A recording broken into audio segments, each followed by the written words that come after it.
Kepada fans Liverpool, apakah deg-degan melihat hasil Mesir versus Ghana dan juga Salah yang cedera? Nah, pasti deg-degan ya. Tapi dengan dalih tanpa Salah nggak masalah. Kalau kalah masalah dong. Iya, tapi so far kata fans Liverpool, kalau apa kata haters bilangnya no salah no party, tapi so far mereka party terus di Liverpool kan. Tapi kalau update dulu Mas, seberapa parah cederanya? Karena setahu gue kalau hamstring kayaknya cuma karena faktor kelelahan doang, dan dia cuma kemarin juga nggak kelihatan pakai alat-alat yang kelihatan alat bantu jalan yang membuat dia kelihatan mengkhawatirkan. Menurut lo ini akan ya paling seminggu juga atau 5 hari juga kelar sebenarnya? Ya lebih ke precaution sih, lebih ke antisipasi ya. upaya jangan sampai cederanya makin parah. Dia udah ngerasain kayaknya ada something nyaman, dengan otot gua, makanya dia mungkin minta dicabut aja di babak kedua gitu. Apakah dia ingin tetap bermain untuk Mesir? Ya gua rasa dia masih menginginkan trofi karena terakhir dia tampil ada di final doang, dia kalah adu penalti. Itu sangat memukul Salah dari sisi ambisi dia gitu. Tentunya dia masih pengen bermain untuk Mesir. Apakah dia bisa disimpan untuk berapa hari untuk memainkan di pertandingan berikutnya Mesir? Ya gue rasa ini juga salah satu yang dimau juga sama si Salah gitu. Cuman kalau kaitannya ke Liverpool, ya balik lagi tadi lo bilang no party no itu balik sebelumnya ke pelatihnya juga bilang kayaknya nggak ada cedera yang serius, lagi coba dilihat di perkembangannya masih coba dilihat seperti apa gitu. Cuman mereka ngelihat dari dekat dari singkat gitu, mereka ngelihatnya bukan cedera yang cukup panjang gitu. Lo gimana melihatnya? Apakah ketika Salah ini pada akhirnya cedera ini akan menjadi warning sign besar buat Liverpool di musim ini? Jelas warning sign banget ya, karena kita tahu abis ini pertandingan masih bukannya makin singkat tapi malah makin padat nih. Periode Februari, abis itu ada periode Maret, itu jadwal yang padat banget bagi gue sampai ketemu international break. Dan kalau sampai Salah cedera, ini kan otomatis akan merubah trajektorinya Liverpool gitu. Karena kita mempersiapkan, oke nggak ada Salah, 2 match 3 match ke depan masih kita bisa coba kasih solusinya. Tapi kalau sampai cederanya bisa dikatakanlah bisa lebih serius, ini bisa jadi masalah bagi Liverpool. Tapi harapan gue sih emang sesingkat yang dijelaskan sama Mas Haryo aja, lebih ke arah precaution aja, karena untuk pertandingan selanjutnya jangan kejauhan di 3 match selanjutnya ini menurut gua akan menentukan posisi Liverpool finish di akhir musim bakal di mana. Pertandingan lawan Bournemouth, pertandingan lawan Chelsea di home, dan pertandingan lawan Arsenal juga di away di lawan Emirates, yang ketiga-tiganya kemungkinan masih pertandingan-pertandingan yang tanpa diperkuat oleh Mohamed Salah. Menurut gua justru ujian terberat adalah 3 pertandingan ke depan, karena tanpa Salah ditambah juga tanpa Trent Alexander-Arnold, ini menurut gua Liverpool kehilangan beberapa peluang untuk mereka, pemain-pemain paling kreatifnya soal chance created ini hilang, dan ini tantangan terbesar. Tapi ini kata lo aman, ada the next Bellingham. Siapa sih next Bellingham? Curtis Jones itu. Jauh lah kalau the next Bellingham. Ya, lo gila lo. Bilang Curtis Jones. Poin gue itu yang lo kemarin belum di DM itu ya, di Twitter atau di Instagram rame-rame itu ya kemarin ya, yang gara-gara cuplikan jebret. Oh City. Iya, gara-gara City. Kemarin tuh. Gara-gara bukan City. Udah masuk. Udah masuk tuh banyak ya. Untuk ada yang bela juga. Untuk ada yang bela. Selalu lagi. Banyak. Ini bocil so tau nih. Iya itu ya. Yang dia bilang De Bruyne nggak bisa langsung. Oh ya De Bruyne. Ya benar soal De Bruyne. Walaupun waktu itu agak kepotong juga, gue bilang dia nggak akan jadi starter waktu itu, dan itu poinnya seharusnya, tapi dipotong ya fine lah bagi gue. Emang itu poinnya ya, potongan itu emang buat menjatuhkan lu sebenarnya. Bisa aja. Emang Curtis Jones sehebat itu sampai lu bilang the next Bellingham? Untuk the next Bellingham enggak, tapi konteksnya waktu itu gue bilang begitu karena kalau Liverpool waktu itu gagal datengin Bellingham dengan harga segitu, menurut gue next Bellingham di Dortmund, bukan next Bellingham di Madrid. Jauh. Atau di Birmingham maksudnya. Liverpool akan punya pemain lama rasa baru dalam diri Curtis Jones. Gue bilang di musim ini ketika Liverpool gagal dapetin Bellingham, dan terbukti di musim ini gue ngeliat komposisi tim Liverpool tuh jauh lebih kuat ketika ada Curtis Jones di atas lapangan ketimbang nggak ada Curtis Jones di atas lapangan. Dan itu menurut gue salah satu pemain paling underrated lah musim ini. Dan untuk 3 pertandingan ke depan, kenapa gue bilang penting? Jujur gue udah ngerasa nggak nyaman nih ketika lu cuma unggul 2 poin atau 5 poin dari City. Itu menurut gue bukan jaraknya aman banget lah untuk bisa menjauh dari sekarang 2 kan ya? 2 poin sekarang kan? 2 poin, dan itu menurut gue jarak yang menurut gue masih bikin gue agak deg-degan juga. Apalagi City ya kedepannya bakal gak perlu deg-degan lah, City juara lah udah. udah jelas ya endingnya. Chill. At least 2 poin itu bukan jarak ideal, apalagi lawannya City yang kita tahu Arsenal aja 8 poin masih bisa kesalip, apalagi cuma 2 poin. Jadi menurut gue Liverpool penting untuk bisa menang, walaupun ugly win sekalipun gue masih nggak masalah, karena ini poinnya 3 penting, jauh lebih penting daripada main bagus nggak bagus untuk besok. Ya kita lihat nanti update cedera dari Salah ya, kalaupun dia cedera masih ada waktu. Anggap aja kalau dia Piala Afrika tadinya estimasi diperkirakan absen sampai awal Februari, ya mungkin itu bisa menjadi waktu dia buat recovery sambil nanti kembali ke Liverpool. Tapi ada juga soal masih dari IPL, ada soal Ivan Toney ini yang udah kembali, udah clear masa hukumannya, sudah dijalani, dan besok katanya langsung main sebagai kapten buat Brentford. Ini kalau melihat pemain yang sudah lama tidak bermain walaupun dia masih latihan, menurut lo akan touch-nya makin kerasa nggak nih Mas? Hilang apa enggak? 8 bulan lama ya. Maksud gua kalau Sebulan lo lagi Dulu Cantona lahiran berapa lama yang kungfu Cantona juga segitu ya? Siapa? Cukup yang Cantona kungfu Cantona 9 kurang lebih. 9 atau 9 deh. ya cukup lama juga itu kan, lama tapi juga. balik-balik masih jago-jago aja dia. iya, tapi temennya siapa Cantona? Oh iya. Iya. Ini Mbumo. Komposisinya United kan ya tanpa Cantona pun ya oke juga gitu kan, maksudnya masih bisa keep up lah, apalagi pas Cantona balik ya lebih lagi bisa melejit lagi. Cuman kan kalau kita bicara Brentford ya nggak seperti itu juga, dan gue lihat kalau gue kayaknya sih nggak akan bisa cepet ya, maksudnya dia butuh match fitness tentunya, dia butuh beberapa pertandingan untuk bisa balikin lagi performance-nya seperti ketajaman yang dia miliki, apalagi di posisinya dituntut untuk selalu mencetak gol.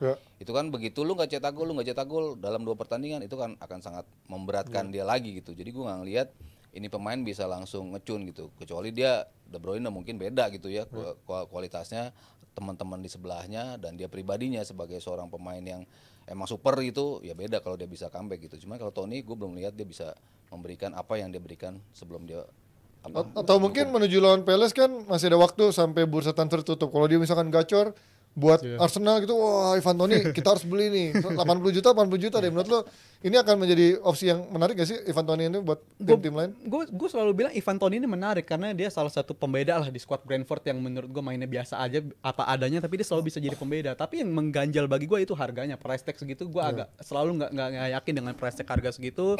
Ya mungkin itu tax dia orang lokal juga ya, orang Inggris juga, tapi kalau untuk 80 juta untuk sekaliber Arsenal mereka bisa jauh lebih dapetin dari sekedar Ivan Toney doang gitu ya. Apalagi 8 bulan bukan waktu yang pendek, tapi gue sih yakin dia nggak apa ya, menurut gue bakal kesulitan, tapi juga faktor dirinya sendiri untuk bisa menentukan level Arsenal, level Brentford itu ada di mana ya di tangan dia sendiri, karena gue lihat di Brentford sendiri udah bukan squad yang sama, udah bukan tim yang sama dibandingkan 1 musim 2 musim lalu. Kalau gue bilang agak ada penurunan, mulai dari faktor lini belakang, dari kipernya udah diganti segala macam, dan dari faktor build up, dari faktor menyelesaikan peluang itu beda banget Brentford musim ini. Tapi besar harapan gue tahun ini seharusnya bisa langsung kick start and running gitu menurut gue, karena kita juga pernah lihat lah striker udah hilang beberapa bulan tapi pas dia balik langsung bisa mencetak gol, contohnya ya Luis Suarez mungkin, tapi itu kan kualitasnya jauh banget beda lah ya. Tapi Suarez dulu juga hilang 5 bulan 6 bulan abis gigit Ivanovic, dia hilang hampir 5 bulan 6 bulan, pas balik kita ngelihat dia kayak ibaratnya dia kayak nggak pernah hilang gitu. Gue harap sih Tony juga kayak gitu, tapi dia 3 bulan pertama main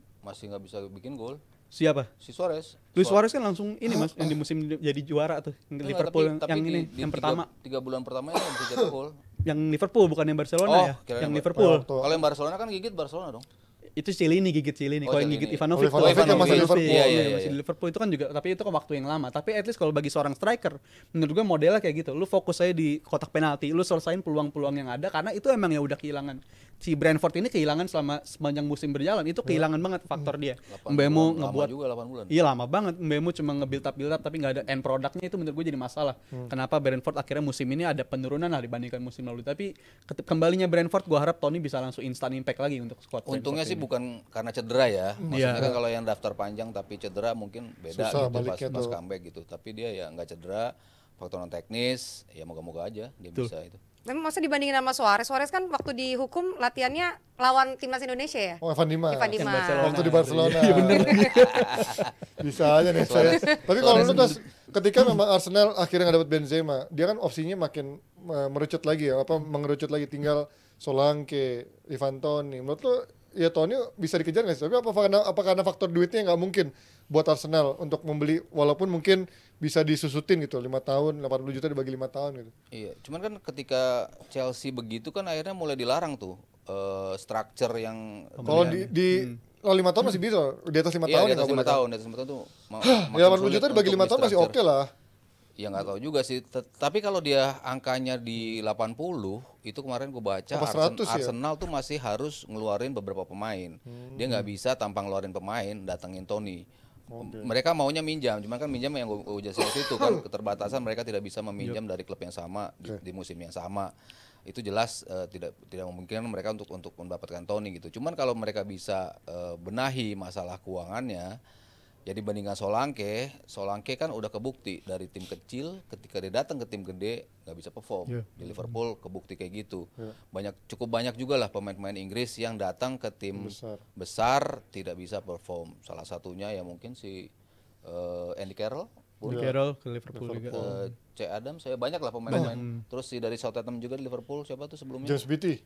Bukan yang striker. Ricky Lambert. Lambert. Lambert Oh, itu kan kok juga James Beattie sih? itu kan banyak yang ngebuktiin bahwa lo top di tim yang biasa aja, tapi ketika lo datang ke tim gede, lo sama-sama Inggris itu ternyata lo nggak semudah Iya, itu. itu one season wonder juga tuh untuk Ricky perform. Lambert ya, Iya ya. kan sampai masuk timnas lagi kan Iya, waktu iya, itu bener-bener. sempat dipanggil. Di Southampton jago Tony banget kan juga soalnya. kemarin sempat masuk timnas juga gitu Iya. kan. Cuman kalau bebannya seperti itu, apalagi di Arsenal yang jelas-jelas lo butuh dia karena untuk mencetak golnya, ya makin terbebani. Gue rasa ya sulit sih bagi dia. Nah kalau yang menarik kan kemarin seorang Kudus bisa ngegolin gitu ya di Ghana.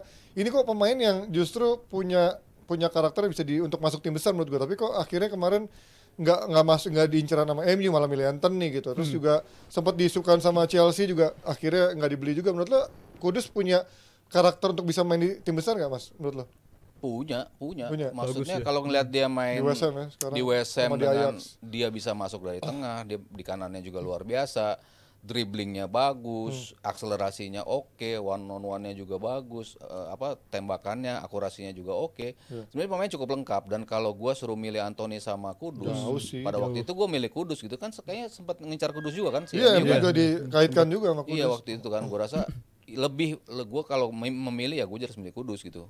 Dari Kalau dapat dodol MU dari di Ajax Dodol dari Kudus kan di ya. Ajax pun tuh clinical, lebih meng-create chance. Dan fisiknya juga lebih gede gitu Ya, ya. untuk one on one bodinya nggak banyak gocek-gocek ya. Lo kalau nggak dapat pressure kayak di Ajax ya mungkin lo bisa main kayak Anthony gitu. Cuma kalau lo di press ya pemain dengan body balance kayak Kudus tuh jauh lebih oke gitu dibandingkan pemain yang flamboyan kayak si Anthony. Ini yang menurut gue transfer yang menurut gue unik gitu, tapi ya orang justru nggak melihat West Ham bisa dapetin Kudus tuh menurut gue kayak ya talenta yang orang nggak banyak yang lihat. Menurut tuh Kudus akan dilirik nggak di musim panas besok sama tim besar? Gue rasa akan dilirik ya, apalagi kita tahu reputasi West Ham biasanya selalu bisa nih ngebeli pemain harga segitu dijual dengan harga generate money yang jauh lebih besar. Menurut gue potensial banget untuk dijual dengan harga besar, apalagi dia datengin Kudus bukan harga yang fantastis banget, dia cuma dapetin cuma harga sekian lah. Pokoknya duit dari Declan Rice itu bisa dia pakai buat beli si Kudus, beli si Edson Alvarez dan juga si James Ward-Prowse juga. Itu menurut gue salah satu best transfer bisnis di summer window kemarin. Dan untuk West Ham sendiri,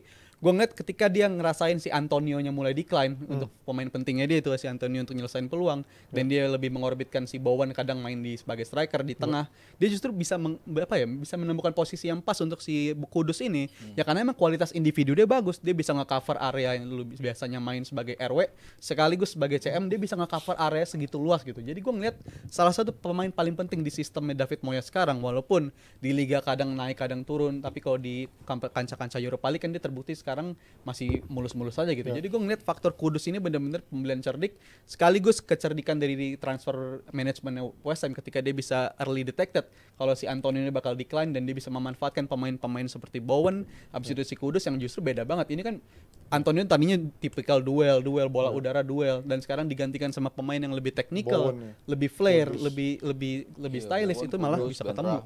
Iya, malah lebih ketemu skemanya, dan sekarang menurut gue salah satu tim yang berbahaya juga West Ham ini. Nah tapi sebelum kita tutup di episode ini, gue pengen tanya dulu sama Mas Ari, mumpung ada pakar. Gue nggak tahu udah dibahas yang soal si Howard Webb dan juga itu belum dibahas kan di sini kan? Gue itu menarik karena pada akhirnya ketua Badan Persatuan Guru dan Murid PGML itu masih persatuan wasit yang memang si Howard Webb bilang itu non akurat pada akhirnya. Harusnya Liverpool dapat penalti. Kan ini yang menurut gue wasit Inggris yang ada akhirnya tinggal bisa bilang ini salah, tapi dia tinggal diminta maaf. Ini kan nggak bisa dianulir, Mas. Ini merugikan banget kan sebenarnya kayak gini. Dan ini ada 3 kan, berarti yang permintaan maaf yang betul-betul muncul dari PGML. Yang 2 Liverpool ya? Ya, udah. 2 Liverpool, golnya si siapa? Luis Diaz Spurs, lawan Spurs. Ya. Satu lagi si Onana yang nonjok Wolves. Pembukaan. Itu menurut itu yang permintaan maaf pertama, kedua Liverpool, ketiga lagi-lagi seperti ini. Waktu itu gue bilang kan, wasit ini mungkin akan bilang ini, wasit ini mungkin ini. Cuma kalau lo tanya kamu ke gue bilang itu handsball. Karena kan dia menarik bolanya, ada bolanya di situ dan mata dia ngeliat ke bawah. Sebetulnya dia kalau dia ingin menarik kan ke sini dong, tapi dia nariknya ke belakang. Itu kan gerakannya itu memang memperlihatkan dia itu kecenderungannya lebih ke sebagai sebuah handsball. Ya kalau kita lihat dari keseluruhan di mana banyak sekali perdebatan soal handsball, Romero 2 kali seperti apa. Cuman kan selalu gue bilang yang lainnya itu memang betul 50-50 bisa ngarah ke sini, bisa ngarah ke sini, dan itu keputusan-keputusan yang diambil pada saat itu betul karena ngikutin aturan segala macamnya. Dan buktinya apa? PGOML nggak minta maaf karena memang menurut mereka secara korps wasit itu keputusan-keputusannya betul, kecuali yang 3 yang gue sebutin tadi memang itu yang menurut korps wasitnya mereka telah keliru. Lu gimana ngeliat ini sebagai fans Liverpool yang sudah mungkin akhirnya kan kemarin dibully gitu karena bilang ngata-ngatain Odegaard pemain basket dan lain-lain, fans Arsenal juga bereaksi. Tapi pada akhirnya kan itu kerugian yang diterima oleh Liverpool yang nggak bisa diapa-apain kan. Rugi ya, jelas rugi, tapi gue agak terganggu juga sama kapasitas si Howard Webb ini udah sepanjang musim ini. Dia terlalu sering begini gitu, ngasih statement-statement yang setidaknya udah gak akan ngubah apa-apa. Dia tapi ngasih statement permintaan maaf yang menurut gue malah bikin riwah doang. Jujur aja ini cuma bikin riwah doang gitu, obrolan-obrolan dia sejauh ini.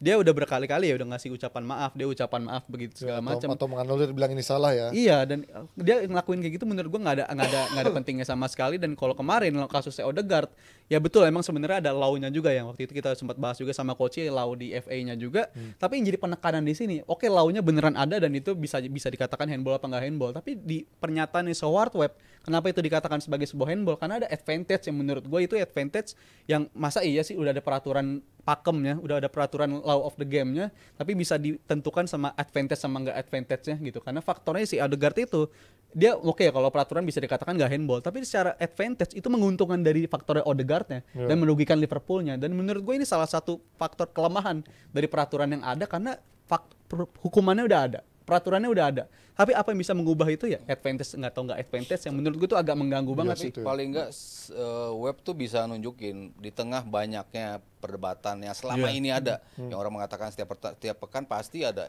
kontroversi, setiap pekan ada kontroversi. Tapi dia ingin nunjukin bahwa kontroversi itu yang ternyata salah ya cuma 3 dari berapa banyak match yang telah berjalan gitu. Jadi ya perlu juga dari seorang wasit yang betul-betul mengepalai ini. Oke, kami telah salah mengambil keputusan di 3 pertandingan. Tapi selebihnya, walaupun kontroversial, apa yang diambil sudah benar. Jadi ya perlu juga sebetulnya komentar seperti itu. Jadi kan orang juga tahu kan, oh yang ini ternyata perdebatannya. Ya mungkin nggak semua episode ngebahas semua kasus-kasus itu mas, jadinya mungkin yang nggak diangkat semua kan. Kalau kan kebetulan diangkat sama rame kan yang Romero segala macam kan rame di mana-mana kan. Namanya itu diundang maksudnya? Iya. Dan dibilang udah bener. Enggak, itu enggak kan? Maksudnya kalau dia nggak bilang salah, berarti dia setuju dengan apa. Kalau salah dia pasti akan ngomong. Dan itu kan perlu orang tahu. Oke, itu dia dari bahasan yang kontroversi antara handball Odegaard yang ternyata dianulir oleh seorang Howard Webb yang katanya itu penalti buat Liverpool. Jadi gimana kalian fans Liverpool puas kan kalau kebenaran akan muncul pada akhirnya? Itu dia. Iya benar. Kalau gue fans MU bukan fans Liverpool. Panji pakai baju hitam kuning gini keren ya? Iya, soalnya lagi sakit perut mau ke belakang. Hitam kuning sofanya ada kuning. Enggak sama kayak baju di belakangnya dong, merchandise belakangnya. Tuh, merchandise The Juara hitam kuning, keren banget kan? Kalau kalian mau keren juga kayak Panji pakai baju hitam kuning, bisa banget dapetin merchandise-nya The Juara yang bisa kalian dapatkan di Instagramnya Jebret Media, tinggal langsung DM aja. Itu dia, dan setelah ini kita masih punya bahasan yang gak kalah seru. Jadi jangan kemana-mana Jebret Tim, kita lanjut lagi ke next episode.